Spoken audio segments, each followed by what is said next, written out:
Guys, it's Nick. In this video, I want to talk about what's going on with the price of oil and oil stocks. It seems like there's a tug of war on the prices based on the demand and on the supply. With a weakening economy that is going into or maybe is already in a recession, we should see the demand for crude oil and gasoline dropping as people could afford it less and less.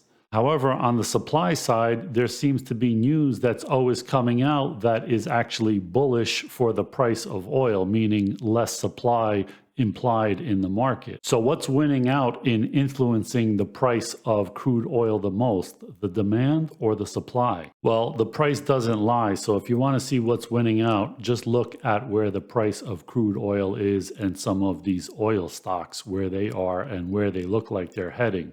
So let's take a look. So first off, WTI crude oil futures are about $75 right now, and that is a good amount below where crude oil was before Russia invaded Ukraine. Here it was about $91 or so before the invasion, and here we are about $16 lower than when that happened.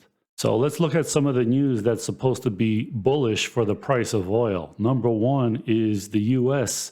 begins buying back oil for the Strategic Petroleum Reserves. So they released 180 million barrels, and so far they're buying up 3 million barrels. So at a minimum, this puts a little bit of a bid under the price of crude oil, or it should, right? And then you also have the news about China reopening, so that should also be bullish for the price of oil, obviously. Then you have the Russian price cap for Europe, where they won't buy Russian oil unless it is below $60 a barrel. Now, has this made Russia export less oil, or are they just diverting it away from the EU and selling it to China and India, who sells it right back to the EU for a higher price? Who knows?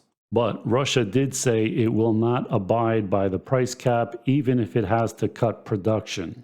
So they will either be selling the same for a lower price to China and India, or they will cut production if they can't sell enough at the price that they want. And even OPEC's production fell in November, even though 3 members actually boosted output somewhat. So OPEC's crude oil production fell by an average of 744,000 barrels per day. Saudi Arabia's November production fell by about 400,000 barrels per day, the lowest monthly average since May 2022. So again, this is another bullish thing for the price of crude oil, or at least it should be. So the only news that I see that's bearish for the price of oil is U.S. gasoline prices falling towards $3, and that higher than usual refinery utilization rates are key contributors to the drop in gasoline prices, as the refiners have operated at near capacity since the September-October maintenance season. So they were refining less during maintenance season. Now they are refining at much higher levels. But it says in reality, the key reasons for much lower prices than the record highs from June this year are the drop in international crude oil prices to $80 a barrel and below,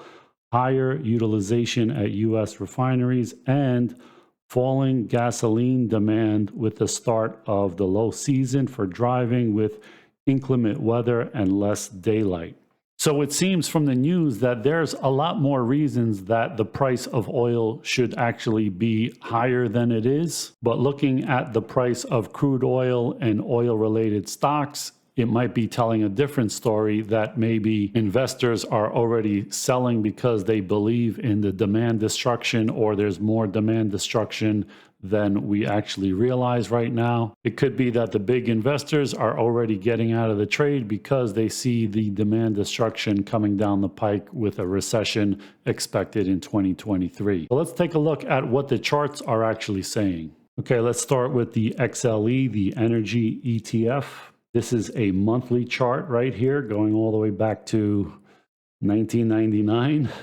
As you see, it has a double top here on the monthly chart, and it is highly extended from the 50 period, the 20 period, and the 10 period exponential moving averages. And you see in history, when it's gotten above the 10-period EMA by a good amount here and here, it isn't long before it comes crashing down. So are we there at that point yet? I'm not sure, but I wouldn't be trying to get long here. And maybe if I had some, I would be maybe lightening up my load if you were still bullish on it, but just kind of cautious on how this plays out here.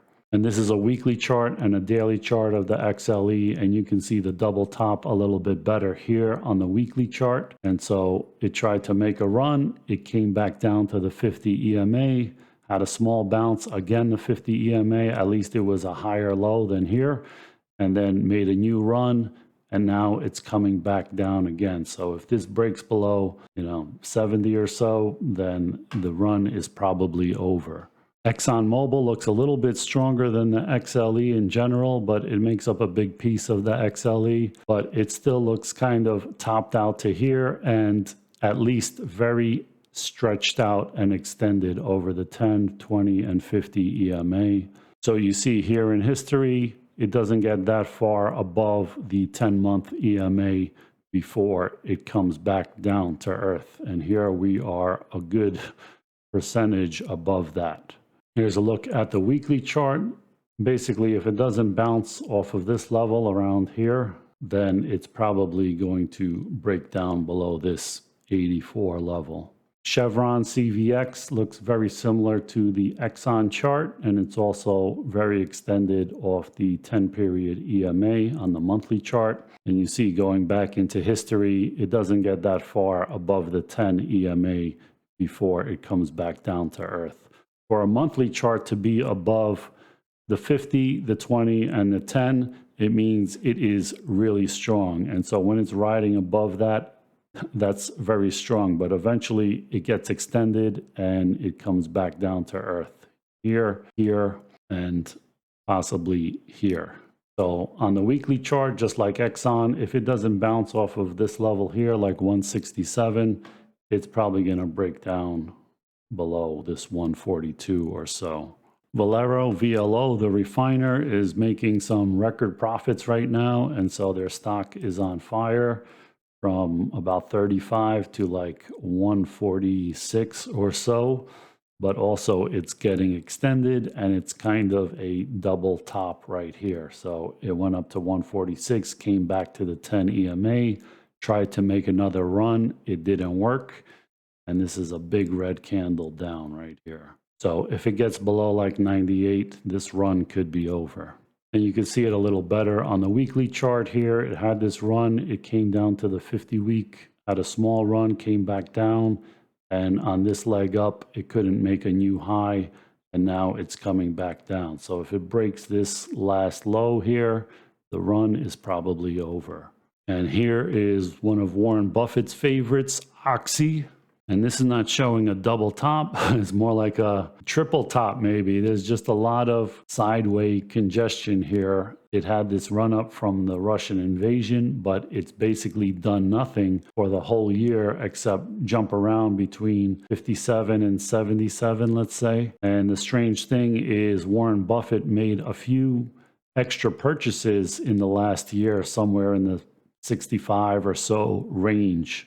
I don't know if he plans on holding on to this stock, or maybe it's not moving like he expected would, and maybe he's going to dump some of it, but it's basically not been moving up a lot during the last year, except for right in the beginning when the war happened, and now it's just been range bound. And the longer this happens, the more likely it is to break down below the 10-period EMA here.